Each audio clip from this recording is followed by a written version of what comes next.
Praise lord. ప్రభువైన యేసుక్రీస్తు నామములో అందరికీ వందనములు. ఈ దినము దేవుని వాక్యం నుంచి యాకోబు పత్రిక 2వ అధ్యాయం 19వ వచనం. దేవుడు ఒక్కడే అని నీవు నమ్ముచున్నావు, అలాగు నమ్ముట మంచిదే.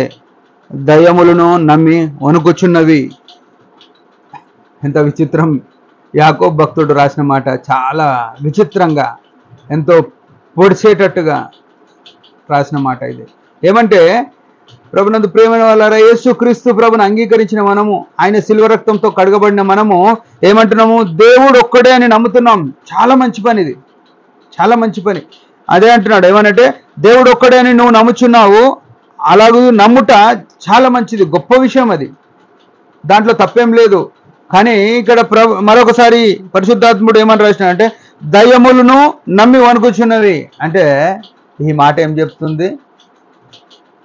దయ్యాలు నమ్మి వణుకుతున్నాయి, కానీ ఆనాడు దేవుని వాక్యం ఎరిగిన సేవకులు దేవునికి భయం లేదు, దేవుని భయం లేదు.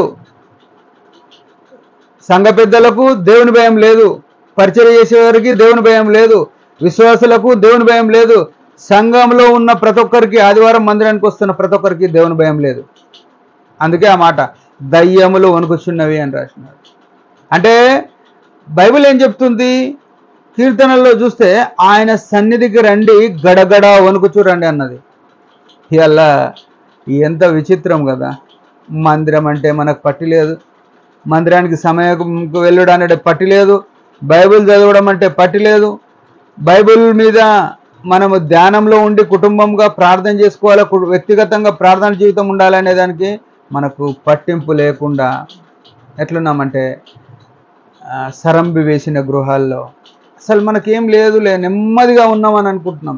బైబిల్ అందుకే చెప్పింది, అంత నెమ్మదిగా అనుకునే సమయంలో స్త్రీకి ప్రసవ వేదన వచ్చినట్లు అకస్మాత్తుగా మీ మీదికి ప్రభు దినము ఉరిగా ఉండకుండా చూసుకోవాలని చెప్తున్నాడు.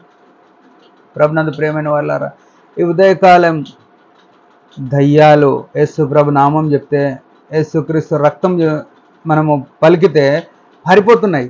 కానీ దేవునికి భయపడక, అంటే దేవునికి భయపడక ఏం చేస్తున్నాం మనం అంటే భయపడుతున్నాం అనుకుంటున్నాం. యేసుప్రభు ఏమనుకుంటున్నాం అంటే మా ఇంటి పక్కకే ఉన్నాడు యేసుప్రభు, మాకు తెలియదా? యేసుప్రభు అంటే మాకు ఒక కావలివాడు అనుకుంటున్నాం. యేసుప్రభు అంటే మేమేం చెప్తే జ్యేష్ఠుడు అనుకుంటున్నాం. యేసుప్రభు నేను పోతున్నా ఇంటికి కావలిగాయి, లేకుంటే యేసుప్రభు నేను పోతున్నా నాకు ముందలుండు. ఇట్లా కాదు. ఇది చేయడం మంచిదే, దాని యొక్క తాత్పర్యం మన హృదయంలో లోతుగా వేరుగా ఉండాలి. ప్రభువా నువ్వు భద్రపరచకపోతే మా ఇల్లు భద్రం లేదు అని చెయ్యి. ప్రభువా నువ్వు రాకపోతే, నువ్వు నాతో కూడా మార్గంలో లేకపోతే నేను క్షేమంగా ఉండను, నాతో ఉండు దయచేసి అని బతిమాలే పరిస్థితిలో ఉన్నామా? దయ్యాలు వణుకుతున్నాయి, మనం వణుకోవట్లేదు దేవునికి.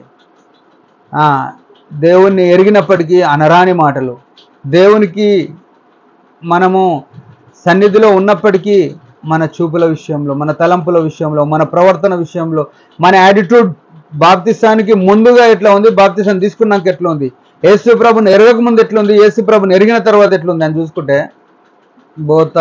Both are same. రెండు కూడా ఒకే రీతిగా ఉంటాయి. ఏం మారినాం? కొందరు మారి ఉంటే చాలా సంతోషం, కొందరు మారి ఉండొచ్చు. ఎక్కువ శాతం మార్పు లేని జీవితం, అదే పాత స్థితిలో.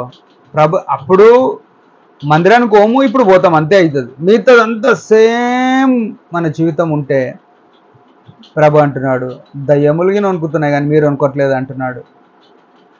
ప్రభునందు ప్రియమైన వాళ్ళారా, ఆయన అంటే మనం భయపడుతున్నామా?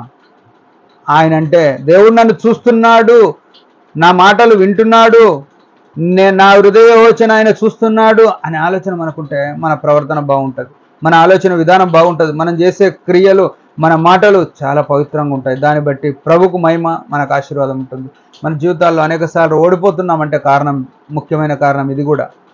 ఉదయకాల సమయంలో మనం పరిశీలించుకొని దేవుని యొక్క చిత్తంలో నడుద్దాం. దేవుడి మాటలు దించిన యొక్క చిన్న ప్రార్థన. పరలోకపు తండ్రి యేసు ప్రభు శ్రేష్టమైన నామములో వందనాలు. ఉదయకాలం మేము నిన్ను ఎరిగినాం, కానీ నీ భయం లేకుండా బతుకుతున్నాం. దయతో క్షమించండి, నీ భయంలో ఉండగలుగుటకు కృపనీయమని యేసు ప్రభు శ్రేష్టమైన నామములో ప్రార్థిస్తున్నాం తండ్రి, ఆమేన్. మీరందరి పరిచర్య గురించి భారంగా ప్రార్థన చేయండి. Praise the lord.